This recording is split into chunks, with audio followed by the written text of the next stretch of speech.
What if I told you that some of the most raw, emotional poetry in human history is actually a collection of highly sophisticated, declassified intelligence reports? When we read the ancient Hebrew scriptures, specifically the Psalms, we often view them through a purely theological or literary lens. But if you strip away the centuries of traditional interpretation and look at the raw data, you find a masterclass in survival, asymmetric warfare, and high-stakes crisis management. Today, we are going to run a full-spectrum intelligence briefing on Psalms 54, 55, and 56. We are talking about a fugitive leader running a covert resistance movement while being hunted by a state apparatus with unlimited resources. It is a fascinating exercise because these 3 chapters represent a critical, high-stress window in the life of David as he flees from King Saul. To really understand the mechanics of his survival, we can analyze his situation using modern strategic frameworks. If we apply a MOST analysis, a SWOT matrix, a pestle report, and even game theory to these ancient texts, we see a brilliant strategist operating under extreme duress. Let us start with the MOST analysis mission: objectives, strategy, and tactics. David's mission is not just physical survival. It is the preservation of his legitimate claim to the future monarchy. His core objective in this specific operational window is to evade capture, maintain the cohesion of his small loyalist force, and secure safe havens.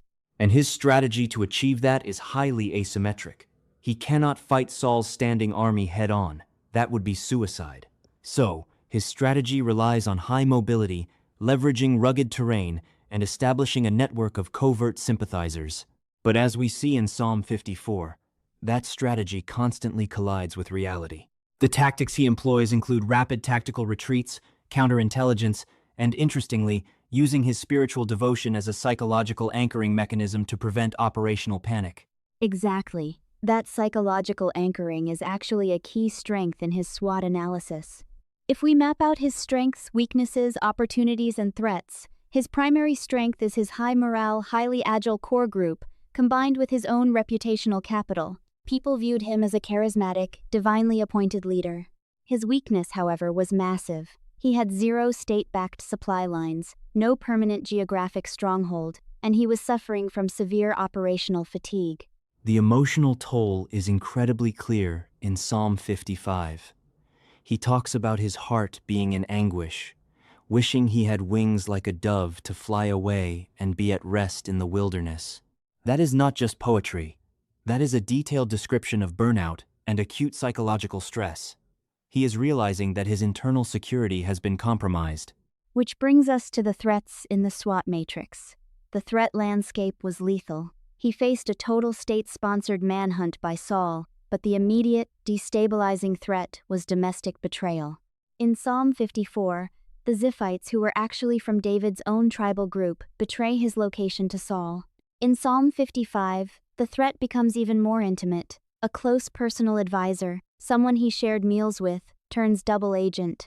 When your internal network is compromised, your tactical options shrink rapidly. To understand why those betrayals happened, we have to look at the macro environment. If we run a pestle analysis on this period, the political and social factors are incredibly volatile. Politically, Saul's monarchy is highly centralized but deeply paranoid. Socially, tribal loyalties are fractured. The Ziphites did not betray David because they hated him. They did it because of a rational calculation of the political and legal environment. Under Saul's rule, harboring a fugitive of the state carried the death penalty. Remember what Saul did to the priests of Nob who helped David? He wiped out their entire city. That is a critical point. The environmental and economic factors also played a massive role. The Judean wilderness is incredibly harsh. Resources are scarce. Feeding a band of several hundred armed men without a formal logistics network requires either local extortion or deep local goodwill. The local populations were caught in a vice. If they helped David, Saul would destroy them.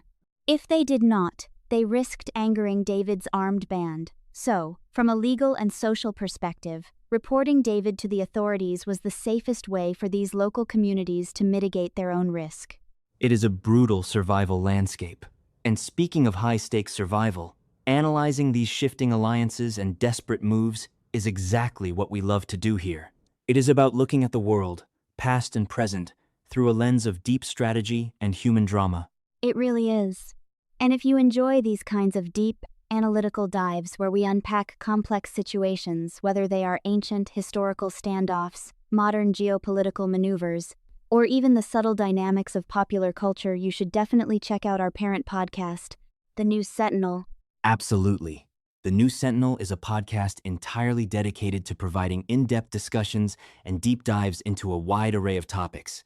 We cover everything from the glitz and glamour of pop culture to the strategic intricacies of military operations. Each episode is thoughtfully crafted to offer listeners a comprehensive understanding of the subject matter, featuring expert interviews, detailed analysis, and engaging storytelling.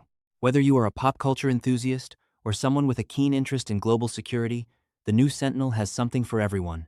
It is the perfect place to stay informed and entertained.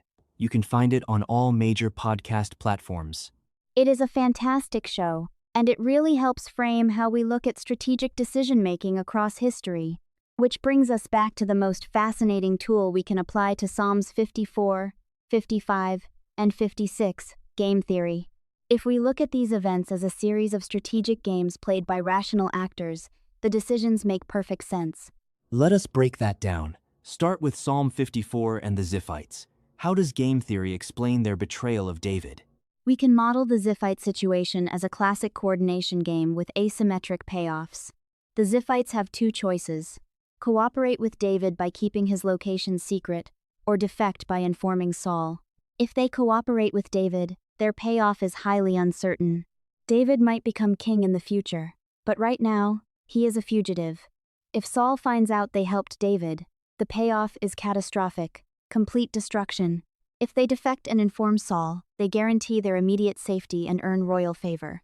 In game theory, defecting is their dominant strategy. It minimizes their maximum potential loss. David, as a rational actor, should have anticipated this payoff matrix. His mistake was assuming tribal loyalty would override the brutal logic of survival. That explains his shock and his appeal for divine intervention in Psalm 54. He realizes he cannot trust the local population to act against their own self-interest. But what about the betrayal in Psalm 55? This is the close friend, the trusted advisor who turns against him. How do we model that?